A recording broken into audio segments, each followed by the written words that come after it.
आज बात पर मेरा विचार करेंगे। आज का विषय हमारे पास में यीशु मसीह की क्रूस की 7 बातें क्या हैं, उनका क्या रहस्य है, उनका क्या उद्देश्य है। यीशु मसीह ने 7 बातें उस क्रूस पर क्यों कही थी, क्या उसका अर्थ है, हम उस पर विचार करेंगे। आज निकालेंगे मेरे 7वें वचन को, लूका की पत्री उसका 23 अध्याय, सब ध्यान से निकालेंगे। लूका की पत्री उसका 23 अध्याय और उसकी 34वीं आयत को पढ़ेंगे। लूका की पत्री उसका 23 अध्याय और उसकी 34वीं आयत पढ़ेंगे। केवल एक ही व्यक्ति पढ़े जो सही तरीके से पढ़ सकेगा, ठीक है। तब यीशु ने कहा, हे पिता, इन्हें क्षमा कर, क्योंकि ये नहीं जानते कि क्या कर रहे हैं। फिर उस बात को यहाँ पर देखिए, मैंने आपको अभी अपनी बातों में आने से पहले उसकी 3 मुख्य बातें बताई जो लोगों ने सिर्फ उसके साथ में किया। तो यीशु मसीह दुनिया में आकर उससे प्यार कर रहे थे, बड़ा लोगों ने उसको दोष आरोप लगाया, खाना खिलाया, पत्थर मारा गया, बड़ी दुर्दशा उसकी की गई, लोगों उसकी दाढ़ी के बाल नोचे, उसको मुंह पे थूका और उसे कांटों का तार दिया गया और यहाँ तक कि 39 कोड़े को मारे गए और मारने के बाद उसे इतना दर्दनाक मौत दी, उसको कलवरी क्रूस पे चढ़ा दिया। उसकी पहली बात यहाँ सीखने को मिलती है, प्रथम बात, पहले शब्द उसकी पहली क्रूस की कलमा है, उसका पहला एक शब्द है जो मैं और आप यहाँ सुन रहे हैं, जो कि आज लूका की पत्री उसका 23 अध्याय उसकी 34वीं आयत बताती है। तब यीशु ने कहा, जानते हैं उस क्रूस पर वो बड़े दर्द में थे, बिलबिला रहे थे, उनका दर्द, उनका पीड़ा बढ़ रहा था। प्रिय लोगों, थोड़ा अपने जीवन में सोचेगा, जब उसके हाथों में कील ठोकी गई थी और उसके पैरों में कील ठोकी गई थी और उसमें जब उसको गोश्त पे लकड़ी पे टांग दिया गया था और उसकी दर्दनाक उस कील की, उसका सारा सद उसकी कील को हाथों पर उसको चीर रही थी और बड़े दर्द में होकर उसने यीशु ने कहा एक बहुत बड़ी बात प्रिय लोगों सीखने को मुझे आपको मिलती है। इसलिए क्या बोलता है इस मसीहा, कहते हैं यीशु ने कहा, हे पिता, इन्हें क्षमा कर। एक बड़ा गंभीर शब्द है प्रिय लोगों। आज मेरा आप इस बात को देखेंगे तो आज मेरा आपके जीवन में, हम परिवारों में, घरों में, कलीसियाओं में, अपने व्यक्तिगत जीवनों में देखते हैं, हम एक दूसरे के गुनाहों को माफ करना पसंद नहीं करते हैं। पर हमारे यीशु मसीह की इस भावनाओं को देखें, आज यीशु मसीह की बातों को देखें, यीशु मसीह के संग इतना दर्दनाक मौत दिया जा रहा था, इतनी दुर्दशा उसके संग की जा रही थी, लोगों से इतना टॉर्चर करने के बाद, इतने बुरे विचारों के बाद, इतनी सारी भावनाओं के बाद भी यीशु के मुंह से एक शब्द निकला। यीशु ने कहा, किससे कहा? पिता से। वो किसी मनुष्य से नहीं कह रहे थे। आज प्रिय लोग क्या करते हैं, अगर कोई किसी की बात कहने की होती है, कोई आरोप या दोष लगाया जाए, किसी को बोला जाए, डांटा जाए, समझाया जाए, तो क्या करते हैं, वो एक दूसरे एक बात कर क्या करते हैं, चुगली, आपस में वाद विवाद की बातें करते हैं, है ना। वो आपस में बात करना स्टार्ट कर देते हैं, वो मनुष्य के पास जाते हैं, बोलते हैं कि आज पास्टर जी ने अच्छा नहीं किया था, आज देखो वो वाली बात ये अच्छी नहीं लगी हमें, आज ये बात अच्छी लगी, पर तो यीशु ने किसी से भी नहीं कहा। उसकी माँ वहां खड़ी थी, उसके चेले भी वहां खड़े थे और उसके प्रेमी वहां पर लोग खड़े थे, और यीशु मसीह ने किसी से भी कुछ नहीं बोला। यीशु मसीह ने उनसे ये नहीं समझा रहा था कि अपने चेलों के सामने खड़े होकर कि तुम कभी आगे से ध्यान रखना, तुम किसी को मत कुछ बोलना, तुम किसी से बात जाके मत कहना। उसने कुछ नहीं कहा, वो पिता से कह रहे थे, हे पिता, तू क्या कर, क्षमा कर, इनको माफ कर, ये नहीं जानते ये मेरे साथ क्या कर रहे हैं। पहली बात यह सीखने को मिलती है, उस बात को आज मेरा आप जानने के प्रयास में लोग जो बच्चे के द्वारा सीखने के लिए प्रभु मुझे बताते हैं, उसने कहा है को माफ कर दीजिएगा। ऐसा कोई दुनिया में मिला क्या? ऐसी दुनिया में हमें देखने को मिलता है क्या कि जो इतने बड़े गुनाह उसके लिए किए गए, इतना संताप करने के बाद, लोगों से मार और पीटने के बाद, उसकी दुर्दशा के बाद कोई व्यक्ति बोले कि मैं उसको माफ करूंगा, नहीं कह सकते हैं। आज मेरे जीवन में किसी का एक लफ्ज हम उसको बोलते हैं बुरा, तो अपने सालों साल हमसे वास्ता खत्म करने के प्रयास करते हैं। हम किसी को डांटने की बात करें या किसी को कुछ बोल देते हैं तो हमसे बात करना बंद कर देते हैं। पर यहाँ देखिए फिर वो यीशु मसीह ने एक शब्द को देखा, उसने कहा, ये पिता को माफ कर दिए, ये नहीं जानते हैं ये मेरे साथ क्या कर रहे हैं। यीशु मसीह पहले शब्द को बोल देते हैं और बड़ी आसानी से बोलते हैं, पर ये सोचिएगा बड़े आसानी से बोल रहे थे, उसका जो शब्द था, उसकी आत्मा की जो पीड़ा थी, जो अपने शरीर में वो सह रहा था, बड़ी दर्द था उसके अंदर। वो 3 प्रकार से पीड़ित का वो व्यक्ति था। सर्वप्रथम वो क्या था, लोगों का प्यार जो उसने इससे किया उसका बड़ा ठेस उसको लगा। दूसरा नंबर उसने अपने शरीर में पीड़ा सह रहा था, और तीसरा नंबर अपनी आत्मा से बड़ा उदास था। वो उन 3 पीड़ाओं को सहते हुए वो बड़े दर्दनाक बातों से वो शब्द कहता है कि पिता इनको फिर भी माफ कर दे। आज फिर भी क्या करते हैं हम, इस बात को अपने जीवन में शामिल करने की जरूरत है।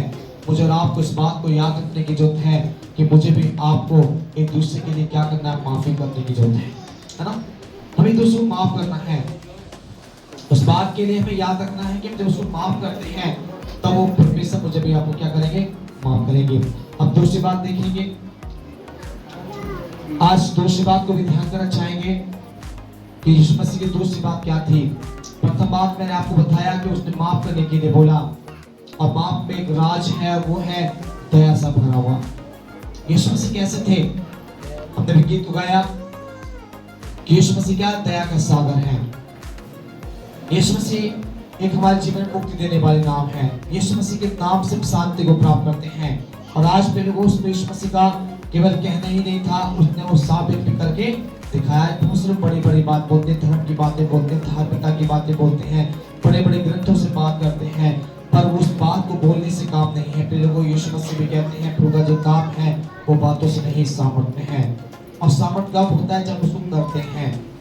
आज यीशु मसीह ने वो बातें करके दिखलाई, लोगों के सामने प्यार झूठा नाटक नहीं दिखाया, लोगों को बड़े बड़े चंगाई देने का काम केवल उसने ये नहीं करा, बड़े लोगों को सताया, मतलब बड़े बड़े प्रेम दिखलाया, बड़ा सब कुछ किया, केवल उसने वो करके नहीं दिखलाया, पर यहाँ तक कि उसने भी जान देकर ये साबित कर दिया कि मैं तुमसे सच्चा और गहरा प्यार करता हूँ। ऐसा प्यार जो दुनिया में कोई भी किसी से नहीं कर सकता है। आज सगा भाई अपने भाई के लिए एक खून की बूंद देने को तैयार नहीं होगा। एक पति आपस में एक दूसरे के लिए इस प्रकार का प्रेम नहीं रख सकेंगे। एक माता पिता अपने बच्चों के साथ में इस प्रकार का प्यार नहीं रख सकेंगे। एक बच्चा अपने माता पिता के साथ में इस प्रकार का प्यार नहीं रख सकेंगे। पर यीशु ने मुझसे किया है। वो मेरा कोई अपना नहीं था, परंतु फिर भी उसने मेरी जान दी, और उसने अपने आप को उस कलवरी क्रूस पर मेरे लिए गुनाहगार ठहर गया, वो पापी ठहर गया, और उसने मेरे लिए जान देकर ये साबित कर दिया कि मैं तुमसे प्यार करता हूँ। प्यार थोड़ा नहीं गहरा करता हूँ, और ऐसा गहरा प्यार शायद दुनिया में मुझे मिलेगा नहीं। दूसरी बात पे देखेंगे लूका के 23 अध्याय में ही और उसकी 43 आयत को पढ़ेंगे। उसने उससे कहा, हाँ, मैं तुझसे सच कहता हूँ कि तू आज ही मेरे साथ स्वर्गलोक में होगा। जानते ये शब्द किससे कह रहे थे? यीशु मसीह ये दूसरे शब्द को कलवरी क्रूस पर चढ़े हुए, वो लटके हुए, इस शब्द को बोलते हैं। जब 33 करके उसने कहा, मैं आज सच सच कहता हूँ कि आज तू ही मेरे साथ क्या होगा, स्वर्गलोक में होगा। जानते हैं कौन व्यक्ति के लिए कहा? आज साल में से कोई व्यक्ति मेरे और आपके बीच में भी हो सकता है। ये वो व्यक्ति है जो यीशु के दाएं और बाएं 2 टांगों टंगे हुए थे, जिन्होंने बहुत घिनौना पाप और गहरा पाप किया था। और जानते हैं उससे जब उस समय जमाने में कलवरी क्रूस हर किसी को नहीं मिला करता था, सिर्फ कोड़े मारकर छोड़ के जाया करते थे, या छोटा मोटा सब उनको एक पीड़ा देकर या कुछ प्रकार का कुछ दंड देकर वापस कर दिया जाता था। पर यीशु मसीह को जानते हैं एक बहुत ही ये जो गुनाह जो उसने किया, जो कलवरी क्रूस पे बड़े पाप बड़े गुनाहगार जो होते थे, वो व्यक्ति को ये कलवरी क्रूस मिला करता था। आज इस बात के लिए हम इस बात को जानते हैं, उस कलाम के द्वारा परमेश्वर मुझे आपको बताना चाहते हैं कि इस यीशु मसीह के साथ में 2 और व्यक्ति भी कलवरी क्रूस पर टंगे हुए थे। वो भी इस प्रकार की पीड़ा सहे थे जैसे यीशु मसीह के साथ थी। उनके पास भी वही पीड़ा थी, पर उस पीड़ा का वो हकदार थे। हमारे यीशु उस पीड़ा के हकदार नहीं थे। उस दुख पर कलवरी दुख पर जो सह रहे थे उसका हकदार यीशु नहीं थे, पर वो दोनों जो टांगों थे वो हकदार थे। पर दोनों टांगों जब यीशु को देखा, उनके मुंह से एक शब्द निकला, उन्होंने बोला, तू तो परमेश्वर का पुत्र है। एक जो उसके बाएं खड़ा हुआ था, दाएं खड़ा हुआ था, उसने उससे बोला, तू तो परमेश्वर का पुत्र है, तू अपने आप को और हमको भी क्या कर, बचा ले, ताकि हम इस पृथ्वी पर फिर से अपने उस कार्य को कर सके। आप भी लोग जानते हैं, व्यक्ति जो ऐसा बोल रहा है, जो उसके दाहिने हाथ पर खड़ा हुआ है और बड़े बड़े प्यार से यीशु मसीह से क्या उत्साहित करता है, उससे बोलता है, देखो अरे तू तो परमेश्वर का पुत्र, तू जो चाहे तो कर सकता है, एक बार मुझे भी और अपने आप को भी क्या कर, हमको बचा, तू बचा सकता है, इस क्रूस से उतर सकते हैं मेरा आप, ऐसा करके उस यीशु से कहने लगे। जानते हैं आज भी लोग ऐसे ही करते हैं। इस बात को देख रहे हैं, चर्च के अंदर आने वाले बहुत से दो प्रकार के लोग होते हैं, एक सच्चे और एक स्वार्थी। एक सच्चे लोग जो होते हैं वो अपनी जान देने को तैयार रहते हैं, वो पिता से कभी भी अपनी इच्छा को पूरा करने के लिए नहीं बोलते। और जो स्वार्थी होते हैं वो कैसे होते हैं, वो सिर्फ केवल प्रार्थना में आएंगे, चर्च में भी जाएंगे, वो अपने कार्य के लिए पैसा भी देना तैयार कर सकते हैं, परंतु केवल अपने जीवन के अंदर वो स्वार्थ को पूरा करते हैं। चंगाई प्राप्त किया, यीशु से कुछ प्राप्त हुआ, कुछ अच्छाइयां मिली, कुछ बुराइयां मिली, कुछ बातें प्राप्त करके वो अपने जीवन को संसार की बातों पे ही बिताने का प्रयास करते हैं। आज भी लोग ये व्यक्ति जैसे बोला कि तो मुझे भी बचा, अपने आप को बचा, आज लोग यीशु की शक्ति को प्यार करते हैं, यीशु से प्यार नहीं करते। जानते हैं आज लोगों के पास जो प्यार है, यीशु की चंगाई से प्यार है, यीशु मसीह के जीवन से प्यार नहीं है। यीशु से प्यार लोग आज 99% नहीं 1% लोग करते हैं कि यीशु मेरा परमेश्वर है। बाकी 99% क्या करते हैं, चमत्कार से प्यार करते हैं, दुष्ट आत्मा निकल जाए तो प्यार करेंगे, बीमारी ठीक हो जाए तो प्यार करेंगे, यीशु मसीह को जीवन देंगे, उसके भवन में हर समय पर जाएंगे, टाइम से करेंगे, वो जो बोला जाएगा टाइम से सुनेंगे, हर बात करेंगे। पर जो 1% लोग हैं, चाहे उसके जीवन बीमारी ठीक हो या ना हो, चाहे वो परमेश्वर वो जानते हैं, चाहे वो दुख में रहे, कलेश में रहे, पर वो कभी भी यीशु से ये बात नहीं बोलेंगे तेरे स्वार्थ के लिए, तेरी बीमारी से ठीक होने के लिए यहाँ पर आए हैं, पर वो तो कहेंगे तू ही मेरा प्रभु है। ये जो दाएं जो खड़ा हुआ व्यक्ति है, ये अपने जीवन में स्वार्थी है, इसके अंदर संसार की अभिलाषाएं हैं, और अब भी ये क्रूस पे टंगा हुआ एक बात बोल रहा है यीशु मसीह से कि तू मुझको बचा ले और अपने आप को बचा। उससे मरते समय उसके पाप का जो दंड मिल रहा था, सही मिल रहा था, पर यीशु मसीह तो निर्दोष थे, कोई पापी नहीं थे, यीशु मसीह ने कोई गुनाह नहीं किया, यीशु मसीह के अंदर कोई भी ऐसा पाप नहीं था कि वो उस बात का क्या पाए, दंड पा सके। फिर उसके जो बाएं खड़ा हुआ व्यक्ति था, जो बाएं लटका हुआ क्रूस पे व्यक्ति था, उसने एक शब्द बोला उस दाएं वाले व्यक्ति से कि तू ऐसा क्यों बोलता है, जो मैं और तू दंड को सह रहे हैं वो हमारे लिए जायज है, इसके भागी है मैं और तू। उसने ऐसा बोला। इस यीशु मसीह तो जिसको हमारे बीच में टंगा हुआ है, इसको देखो, इसने कोई गुनाह नहीं किया, इसने कोई पाप नहीं किया, ये निर्दोष एक पवित्र मेमना उस परमेश्वर का पुत्र यीशु है, ये जगत के उद्धार के लिए संसार में आया है। उसने बातों को विचार किया। भाई खड़ा हुआ एक व्यक्ति अपने जीवन में एक पछतावा कर चुका था, उसे मालूम हो गया था एक निर्दोष होने के बाद भी वो हमारे बीच में टंगा हुआ यीशु मसीह परमेश्वर का पुत्र है। हालेलुया। उस बात को भी उसने विचार कर लिया, उसके मन में सोचा कि ये तो एक निर्दोष होकर भी, बेदाग होकर भी, इसके अंदर कोई पाप नहीं है, फिर भी ये क्रूस पे चढ़ा हुआ अपने लहू को बहा रहा है। और हमने तो बहुत से गुनाह किए हैं, हमने तो बहुत से बुरे काम किए हैं, हमने तो बहुत बड़े बुरे लोगों के साथ व्यवहार किया है। हमारा इस क्रूस पे टंगना जायज है, हमारा इस क्रूस पे टंगना हमारे दंड का एक भागी है, हम इस क्रूस के दंड के भागी हैं, हमें टंगना अच्छा है। पर यीशु मसीह को इस क्रूस पे टंगने का कोई भी मायने नहीं रखता, इसके अंदर ऐसी कोई भी भावना नहीं है कि इस बात को ये टंगने वाला हो सके। जानते हैं उसने एक शब्द बोला, उस पिता यीशु मसीह से बोलते हैं, यीशु मसीह वो बड़े प्यार से, बड़े गंभीरता में अपनी आंखों से आंसू बहाते हुए, अपने दिल से, अपने पूरे विश्वास से वो यीशु से एक शब्द बोलते हैं, अगर प्रभु जब तू अपनी महिमा में आए तो मुझे स्मरण रखना। हालेलुया। वो व्यक्ति जो उसके बाएं टंगा हुआ डाकू है, बदमाश है, जिसने गलत व्यवहार बड़े लोगों के साथ पाप किया, अपने उस बाएं हाथ पर खड़ा लटका हुआ एक पापी ने यीशु से एक मिनट बोलता है, प्रभु अगर तू जिस पर डायरेक्ट बोलते हैं कि जब तू अपनी महिमा में आए, जब तू दोबारा संसार में आए तो मुझे स्मरण करना, मुझे भी याद करना। अपने आंसू बह रहे थे उस व्यक्ति के, वो दिल से टूट गया था, मन से उस बात को विश्वास किया था, उसे मालूम पड़ गया था कि ये वही मसीहा है जो पापों से उद्धार दे सकता है। उसे मालूम था कि मैंने भी पाप किया है, संसार में तो मैं इसको पहचान नहीं पाया, संसार में तो मैं इसको जान नहीं पाया, परंतु अब मैं इसको पहचान गया हूँ, अब मैं इसको जान चुका हूँ। ये बेदाग के निष्कलंक क्या है, निर्दोष होकर भी आज हमारी जैसे डाकू बनकर क्रूस पे टंगा हुआ है।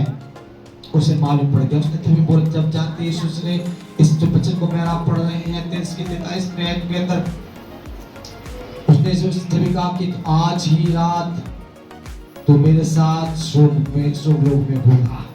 उस डाकू से उसने कहा, अपने बाएं हाथ पे लटके व्यक्ति से उसने कहा, तू चिंता मत कर, तू आज ही रात क्या होगा, मेरे साथ तो स्वर्गलोक में होगा।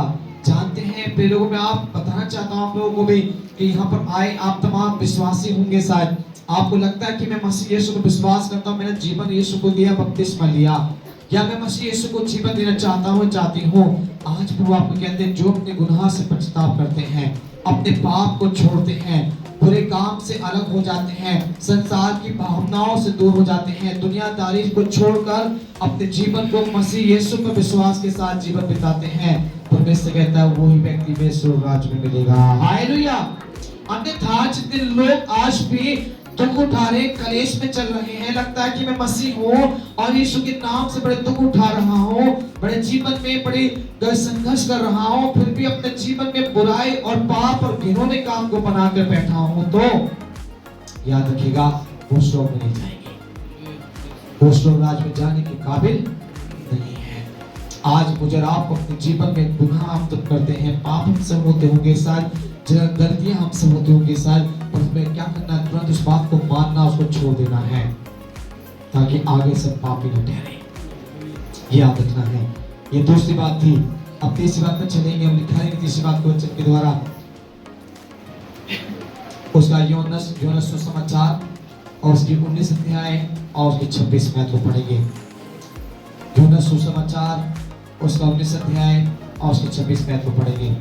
जब यीशु ने अपनी माता और उस चेले को जिससे वह प्रेम रखता था पास खड़े देखा, तो अपनी माता से कहा, हे नारी, देख ये तेरा पुत्र है। तीसरी बात उसने एक पढ़ बोले, हे नारी, ये देख तेरा पुत्र है। जानते हैं उसके पास यीशु मसीह नहीं है इस समय। यीशु मसीह मालूम था कि शरीर में जब तक मैं हूं तब तक इस मरियम का पुत्र ठहरा, अब मैं शरीर में नहीं हूं, अब मैं संसार को छोड़ के जाने का एक रास्ता मेरे पास है, अब उस बुढ़ा से पार होकर मैं स्वर्ग राज्य में जाऊंगा। उसे मालूम हो गया, उस बात का विचार आ गया, यीशु मसीह के अंदर भावना पैदा हो गई। और तब उसमें क्या, जब यीशु ने उसकी अपनी माता और उसके चेलों में से जिसके में प्रेम रखता था, जानते यीशु मसीह सबसे ज्यादा प्यार किससे करता था?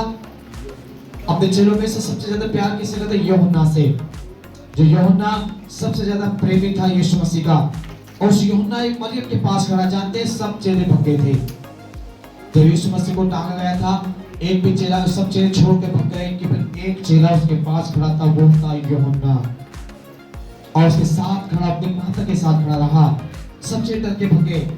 जो यीशु मसीह को पकड़ के टकने का प्रयास किया, कोई वहां नहीं रुका, डर गए थे, भाग गए थे कि ऐसा ना हो कि हमें उठाकर इस पर टांग दिया जाए। सब भग गए। फिर एक चेला उसके पास था, तब यीशु मसीह ने कहा, हे नारी, अपनी माँ को कहता है, हे नारी, जो तेरे पास ये खड़ा है, अब से ये तेरा बेटा है, अब से ये तेरा पुत्र है। तू अब से मुझको ना मानकर तो इसको अपना पुत्र मानना कि ये तेरे साथ रहेगा। वहां इसको बड़ बोलते हैं। आप जानते हैं हमारा सच्चा और अच्छा पुत्र और हमारा अच्छा संबंधी कौन है?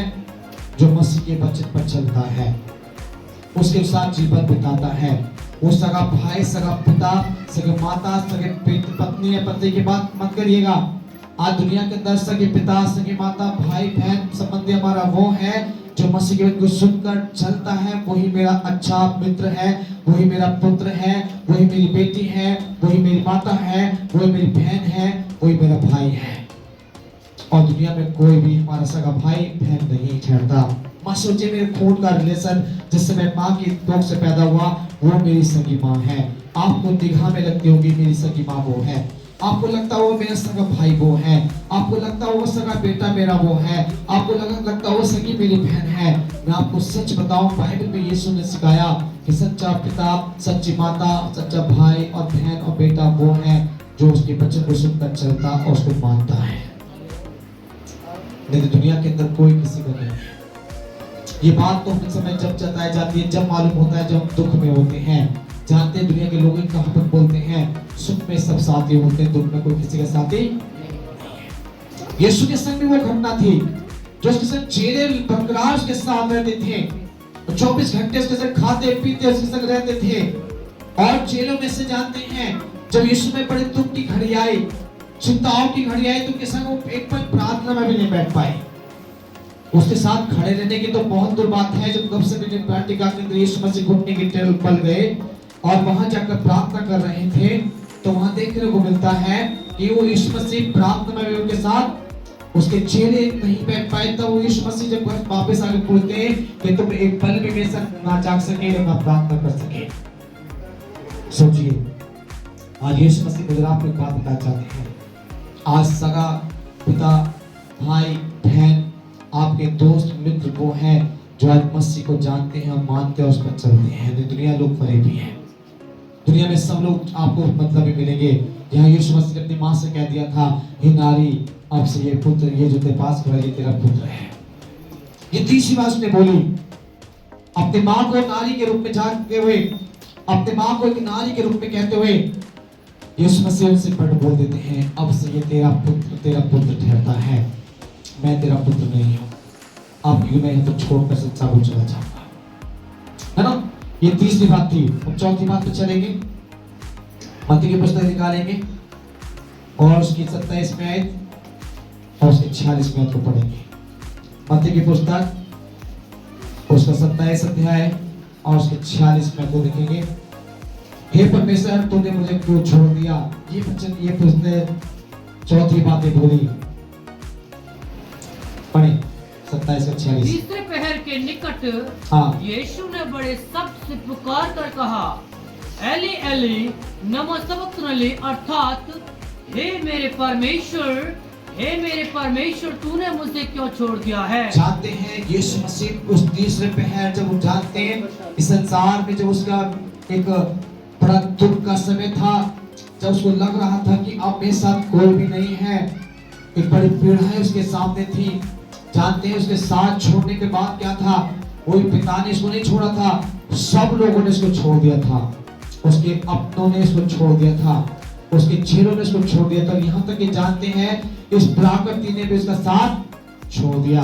प्रकृति में जानते हैं जब यीशु मसीह क्रूस पे लटके हुए थे, तो जानते हैं ये आकाश का रंग कैसा हो गया था, लाल हो गया था। सूर्य भी अपना क्या प्रकाश देना बंद कर दिया, अंधेरा छा चुका था।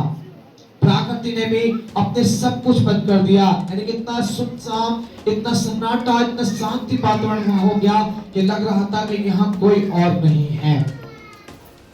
और वहां यीशु मसीह का सबने साथ छोड़े, तब उसके मुंह से ये सब निकलता है। तब वो बोलता है, हे पिता, हे परमेश्वर, हे मेरे परमेश्वर, तूने मुझे क्यों छोड़ दिया। सबने उसको छोड़कर बड़ी गंभीरता के साथ, बड़े तड़प के साथ, बड़े पीड़ा के साथ उसके मुंह से एक शब्द निकला। बड़ी पीड़ा से वो कह रहा था कि तुमने मुझे क्यों छोड़ दिया। आज भी लोगों इस बात को बाइबल साबित करती है। उसने कहा, मैं तुम्हें ना कभी छोड़ूंगा और ना मैं तुम्हें कभी त्यागूंगा। पर यहाँ इस बात को जताता है यीशु परमेश्वर, यीशु मसीह बताते हैं कि पिता से वो विनती करके बोलते हैं, तूने क्यों छोड़ा। ये संसार कितने लोगों से तूने मुझे प्यार करने के लिए बोला, मैंने प्यार किया। तूने बोला जो तू करने के लिए बोला, मैंने वो किया, पर तू फिर भी लोगों ने मुझको छोड़कर चले गए। बड़ा दर्द उसको हो रहा था। आज कलीसिया में आने वाले विश्वासी परिवार के लोग आज परमेश्वर आपको इस बात को इसकी इस चौथी वाणी को याद परमेश्वर आपको इस बात को जताता है। चौथी जो शब्द है ये बात आपको जताती है कि जो कलीसिया में आते हैं इस बात को अपने मन में ठाने कि कभी भी हम परमेश्वर की बातों को छोड़ कर न जाएं। दुख आएंगे, कलेश तो आएंगे, समस्या तो आएंगी, पीड़ा तो आएंगी। अगर आप छोड़ के जाते हैं तो सोचिएगा आप यीशु को छोड़ रहे हैं और यीशु के दुख को फिर दोबारा स्मरण करेगा जब वो उसकी दर्दनाक मौत से वो अपने क्रूस पर टंग रहा था, अपनी पीड़ाओं को सह रहा था और उसके पास दूसरा कोई रास्ता ना मिला, तब उसने पिता से ही बोलना स्टार्ट किया, किसी और से कुछ बोलना स्टार्ट नहीं किया। वो पिता से बातें कर रहे थे और अपनी सारी भावनाओं को बता रहे थे और इस बात को जताते हुए उसने शब्द को बोल दिया, हे परमेश्वर तूने मुझे क्यों छोड़ दिया है। आज कलीसिया भी आज उस परमेश्वर के उपकार को भूल जाती है।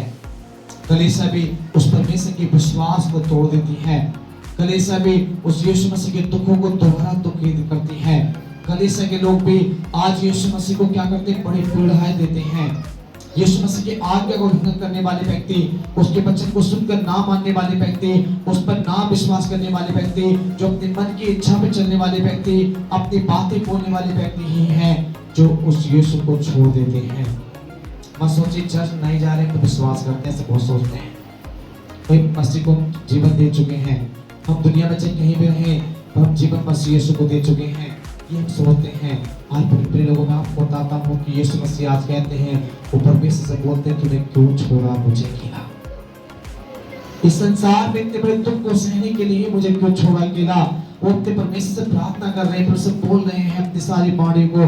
आज पे लोग जानते हैं वो मेरा सारा गुनाहों का बोझ, मेरे सारे पाप, मेरे सारे जीवन की जितनी अयासियां, जितनी भी हमने बुराइयां की, वो सारा गुनाहों का बोझ लेकर वो अपने ऊपर उस कलवरी क्रूस पे चढ़ गया और वो अपने आप को आज अकेला महसूस कर रहे हैं। तो लोग कई बार सोचते होंगे जब हमारे कोई हमारे साथ नहीं देते, जब लोग हमें छोड़ देते हैं, हमसे वास्ता तोड़ देते हैं, हमसे बोलना बात करना बंद कर देते हैं, तो हमारे मन में फीलिंग आती है, सोच आती है कि हमें लगता है कि हमें लोगों ने क्या कर दिया, छोड़ दिया है, हमारे अपने हमसे वास्ता करना बात करना बंद कर दिया है। हमें उस समय लगता है कि हमारा कोई भी अब नहीं रहा है। ये बातें हम सुनने को हमें लगती है, महसूस होती है। अब सोचिए हमारे मसीह यीशु के संग भी यही बात थी और उसके मन महसूस हो रही थी और उसके मन में ये फीलिंग आई थी कि तूने मुझे क्यों छोड़ा है।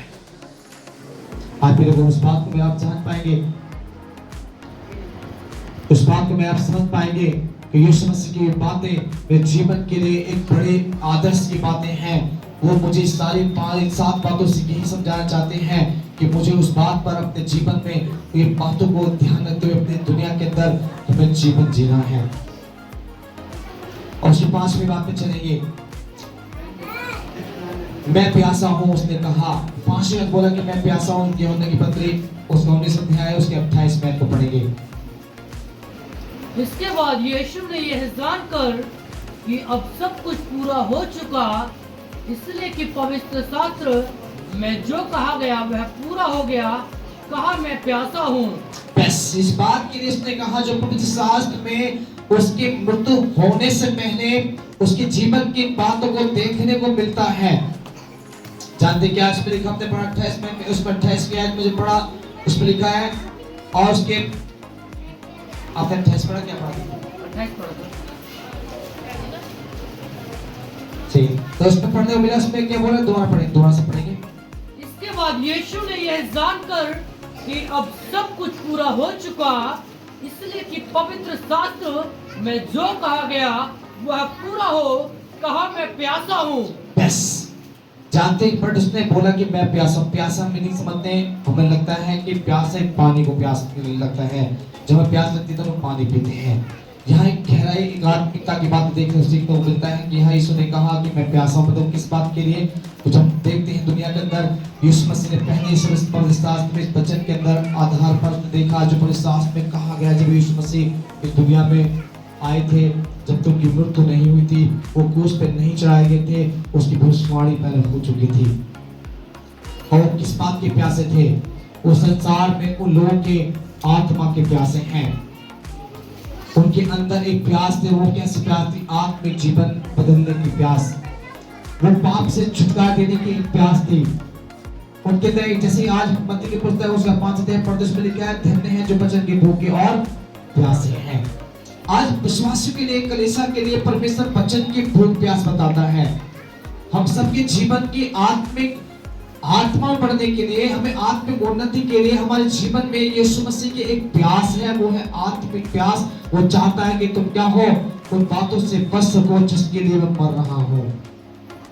इस बात को मैं आप देख रहे हैं, इसकी जब 5वीं बात को हम देख रहे पहले वो यहाँ पर उसने कहा मैं प्यासा हूं, और इस बात को उसने जताया बताया। तो प्यासे क्या, जब जाते लोगों ने जब वहां देखा और सोच रहे थे, लोगों ने जल्दी से सिरका लिया और उसको पिलाने के प्रयास किया। लोगों ने सोचा ये प्यासा है, इसको प्यास लग रही है। वहां खड़े हुए बहुत से लोगों ने सोचा यीशु वहां कह रहे हैं कि मैं प्यासा हूं। लोगों ने सिरका उठाया और उसको जल्दी से उसे पिलाने के प्रयास किया, पर वो उस प्रकार की प्यास नहीं थी उसके अंदर, उसको रियली प्यास नहीं लग रही थी। वो सच में उसने आत्मिक बातें पिता से कर रहे थे। उसने बोला मैं अब भी प्यासा हूं, मेरा काम अभी संसार के जो पूरा होने की बात बोल दिया, काम तो पूरा हुआ। उसने बोला आने वाले समय उसने बोले मेरा प्यास जब तक पूरा नहीं होगा काम, जब तक ये आत्मा संसार के नष्ट होने से ना बच जाए। आज दुनिया के अंदर जितने भी प्रभु के सेवक, जितनी कलीसियाएं, जितनी दुनिया में चर्च स्थापना किए गए हैं, आज प्रभु के जो पवित्र दास लोग दुनिया में रहकर उस आत्मा बचाने के काम करते हैं, लोग की आत्मा को नष्ट होने से, पापों से बचाने के लिए वो दिन रात एक कर देते हैं। इसका मतलब है कि यीशु की उस प्यास को पूरा कर रहे हैं। यीशु की प्यास को आज उस यीशु ने कहा जो मैं प्यासा हूं, उसने 5वीं बात जो बोली, उस 5वीं बात को आज भी परमेश्वर की गंभीरता से, बड़ी गंभीरता से अपने जीवन में लेकर दिन रात एक कर देते हैं। अपने परिवार की चिंता नहीं करते, खाने की पीने की चिंता नहीं करते। वो मनुष्य की हर एक व्यक्ति की जो पाप में गिरे हुए हैं, जो नष्ट और कष्ट में पाए जाते हैं, उनके पास जाकर उनको बचाने का कार्य करते हैं, ताकि यीशु की प्यास पूरी हो सके, ताकि वो यीशु मसीह की इच्छाएं पूरी हो सके। वो नष्ट उसकी प्यास को बुझाने के लिए हमारे पास कोई जल नहीं है। मैं आप उसको ऐसा जल नहीं पिलाकर उसको प्यास नहीं बुझा सकते हैं। उसकी प्यास उस दिन बुझेगी जिस पृथ्वी पर के हर एक मानव बचाया जाएगा। उस दिन उसकी प्यास बुझेगी जिस दिन इस पृथ्वी के हर एक मानव की आत्मा को वो जीत लेगा और वो संसार से, उन पापों से उनको बचाकर उस वक्त राज में लेके जाएंगे, तब उसकी प्यास पूरी हो जाएगी। आज भी लोगों हम उसकी प्यास में अधूरापन कर देते हैं। हम बची बचाई आत्मा को फिर से नष्ट की तरफ ले जाते हैं। हम अपने जीवन को, उस प्रयास को देखें, उस यीशु मसीह के प्रश्न को देखें जो यीशु मसीह संसार में 3.5 साल सेवा करते हुए जगह जगह मारे मारे फिरते रहे। लोगों ने उसका हिसाब नहीं पूछा। आज जानते हैं उसके दुख उठाने का, अगर वो हमारी पीड़ा जो उसने मेरी को सहनी थी उसने सह लिया, जो सारे पाप और गुनाह जो मेरे मुझको सहने थे उसने सहकर उस कलवरी क्रूस पर ये सारी बातें बता रहे हैं वो अपने बारे में उस खुदा से। आप के लोगों मुझे और आपको इस बात पर ध्यान देना है और इस बात पर विचार करना है कि उसने कह दिया मैं प्यासा हूं, और ये शास्त्र में वचन में पहले से ही आ चुका था। ये बातें पहले से परमेश्वर बताया था और आज फिर से प्रभु याद दिलाता है कि आज भी मेरे और आत्मा के लिए प्यासा है। वो नहीं चाहता है कि मैं आप पाप में रहें। वो नहीं चाहता कि मैं जीवन के अंदर कष्ट और मुसीबतों में रहकर मैं दुनिया में नष्ट होकर चला जाऊं। मेरी मृत्यु होनी अनिवार्य है, ये मुझे आपको मालूम है, पर मेरी मृत्यु ऐसे ही मत करिएगा कि पाप में डूबकर नष्ट हो जाऊं। ठीक है ना? उसकी छठी बात को पढ़ेंगे। छठी बात थी पूरा हुआ। 19:30 पढ़ेंगे। जब यीशु ने वह सिरका लिया तो कहा पूरा हुआ और सिर झुकाकर प्राण त्याग दिए। बस वाले पूरा का पढ़ेगा। इस पर लिखा है यीशु ने क्या लिखा, सिरका लिया और तो कहा पूरा हुआ। जानते क्या पूरा हुआ? उसके मन में क्या इच्छा थी? जो परमेश्वर ने उसको आज्ञा दी, जो पवित्र शास्त्र में परमेश्वर ने आदि काल से अपने प्रभु के सेवकों के द्वारा भविष्यवाणियों को पूरा बोला, उस यीशु ने दुनिया में आकर उस 3.5 साल में पूरा किया।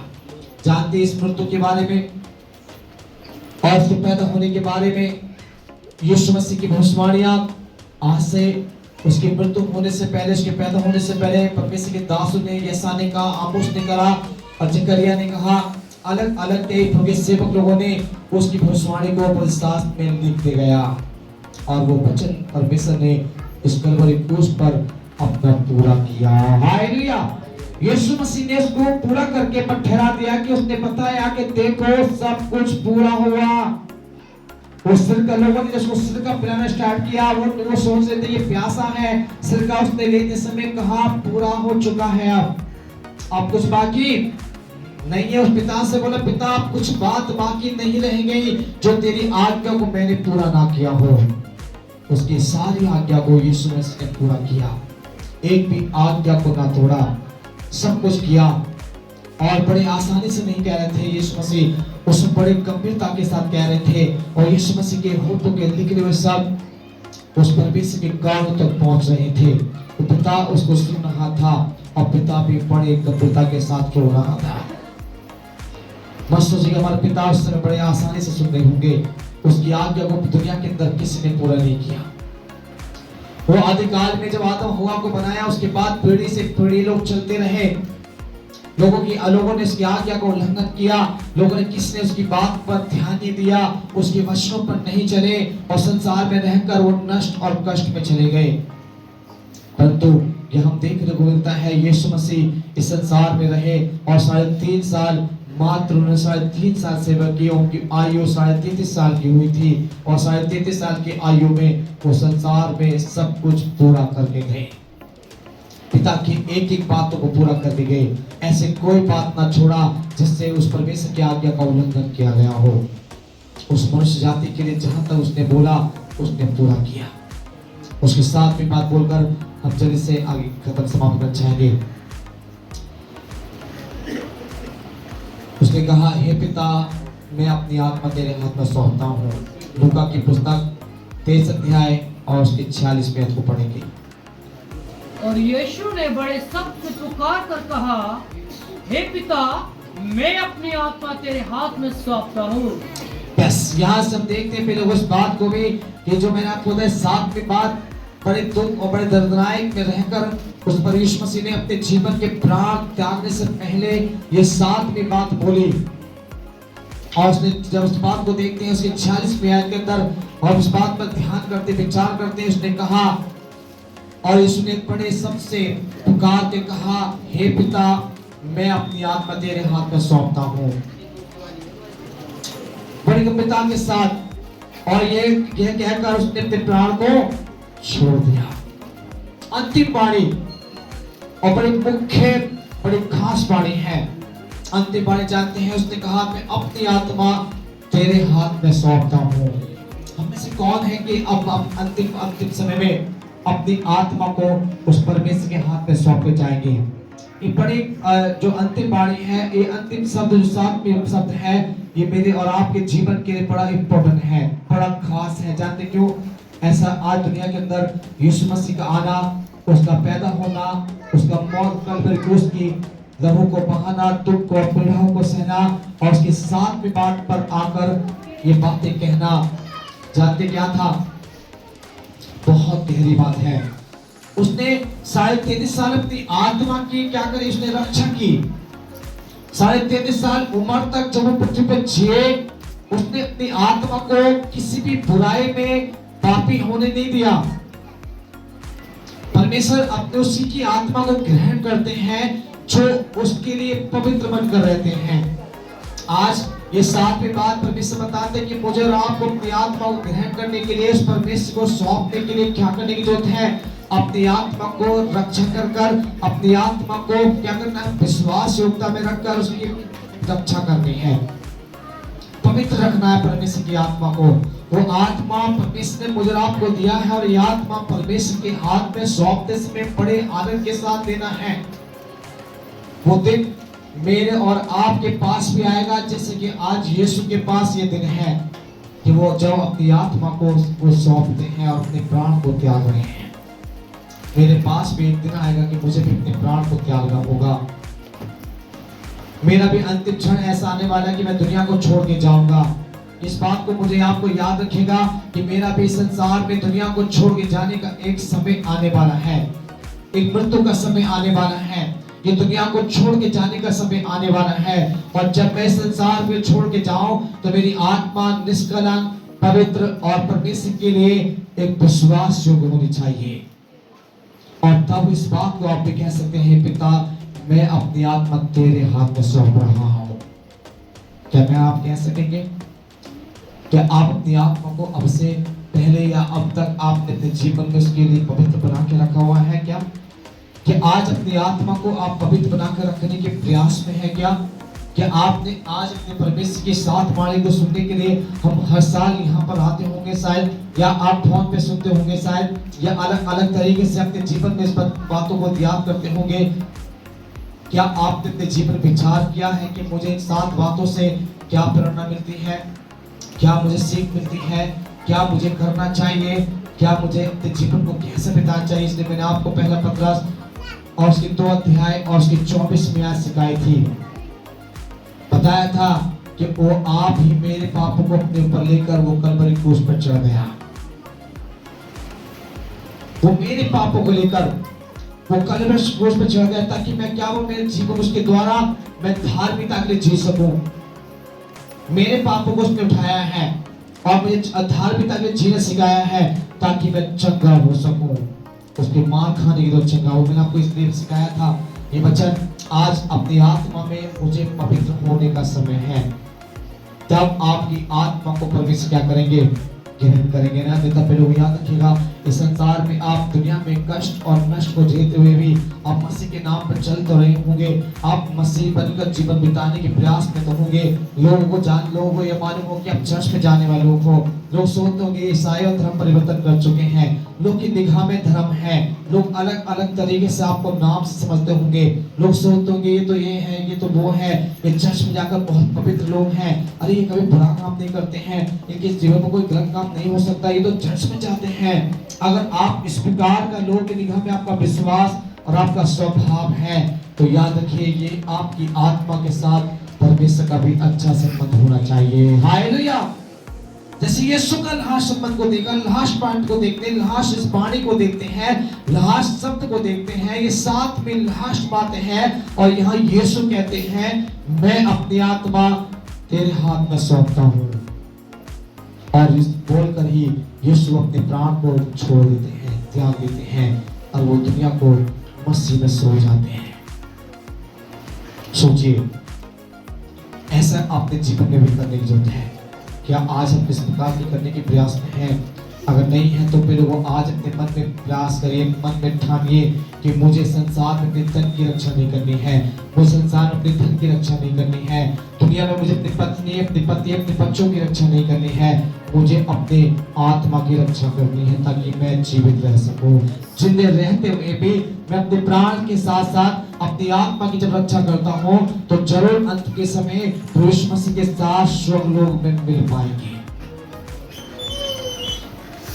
जैसे उस डाकू ने कहा कि वो जब तू अपनी महिमा में आए तो मुझे याद करना। आज मैं भी कह सकता हूँ और आप भी कह सकते हैं कि वो जब तू दोबारा से लौट जाए तो मुझे भी स्मरण करना। हालेलुया। पर कैसे करेंगे? आज अपने स्वभाव, अपने सात वाणी को केवल गुड फ्राइडे में आकर हम सोचते हैं कि यीशु मसीह के साथ कोर्स की बातें सुनकर हम कुछ घंटे, कुछ दिन तो उसको एहसास और बड़े मन में अपने आप को ठीक रखने के प्रयास करते हैं। बाकी टाइम क्या करते हैं? हम बाकी समय सोचते हैं कि जैसा जीना ठीक है, कोई बात नहीं है, जब गुड फ्राइडे अगली बार आएगा फिर देखेंगे। यीशु तो केवल गुड फ्राइडे में अपनी मृत्यु जताते हैं, बाकी दिन तो यीशु मसीह मरे हुए हैं। हम ये सोचते होंगे शायद, हमें लगता होगा शायद बाकी दिन तो संसार जो करना कर लीजिए, बाकी एक ही दिन काफी है। आज मैं आपको कहना चाहता हूँ साल का एक दिन ही अपने जीवन में मत बनाइए कि यीशु मेरे केवल सात बातें केवल गुड फ्राइडे को बताई जाएंगी, बाकी सात बातों को छोड़कर हमें जैसे जीना जीते रहिएगा। मैं आज आपको रियल और सच बताता हूँ, ये सात बातें पूरी बाइबल के अंदर यीशु की सबसे खास बातें हैं। ये सात बातें, सात वाणियां यीशु मसीह की पूरे बाइबल में सबसे बढ़कर उसने अपने जीवन की, अपनी इच्छाओं को परमेश्वर के सामने रखते हुए उसने मनुष्य के लिए प्रार्थना की है।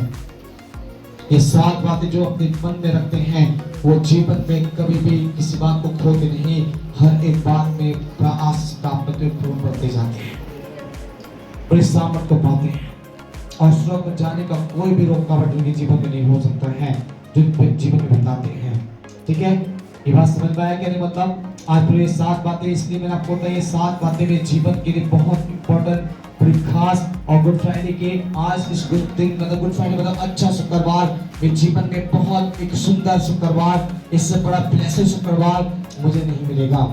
एक ब्लेसिंग आज जो मुझे पूर्ण दी है, इस ब्लेसिंग को छोड़कर, इस दिन को छोड़कर कोई और दिन मुझे इस ब्लेसिंग को नहीं प्राप्त कर पाएंगे। ये ब्लेसिंग गुड फ्राइडे यीशु मसीह की कल्वरी क्रूस की कथा है। यीशु मसीह का दुख का स्मरण करने का दिन है, ताकि मैं एक दिन साल में अपने जीवन में उसको स्मरण करूं और उस बात पर अपने जीवन को बिताता रहूं पूरे दिन पूरे साल, ताकि मैं अपने यीशु के साथ एक दिन स्वर्ग में मिलने पाऊं। ये मेरे आपका एक जीवन का उद्देश्य होना चाहिए। मेरे आपके जीवन में 7 बातों का एक हमें अपने जीवन में प्रेरणा लेनी है। उस परमेश्वर से वायदा करना, उससे बोलना, प्रभु मैं ऐसा ही जीवन बिताऊंगा जो तूने मुझसे कहा है, तेरे वचन से हटकर मैं कभी भी न चलूंगा। तो ऐसा जीवन बिताने की प्रयास करेंगे। याद रखिए उस यीशु का वादा है तो आज ही रात में साफ स्वर्ग में होगा।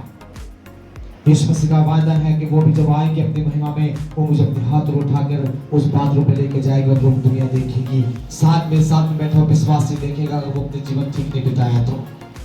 मेरे खड़े कलीसिया में आए विश्वासी मुझे देख सकते हैं, शायद आपको मैं देख सकता हूँ कि जब तुम स्वर्ग में जाने वाले होंगे। आज यीशु का वो समय है कि मुझे बदलना है अपने जीवन को। उसकी मृत्यु हुई है मेरे लिए, मेरे पड़ोसी के लिए नहीं।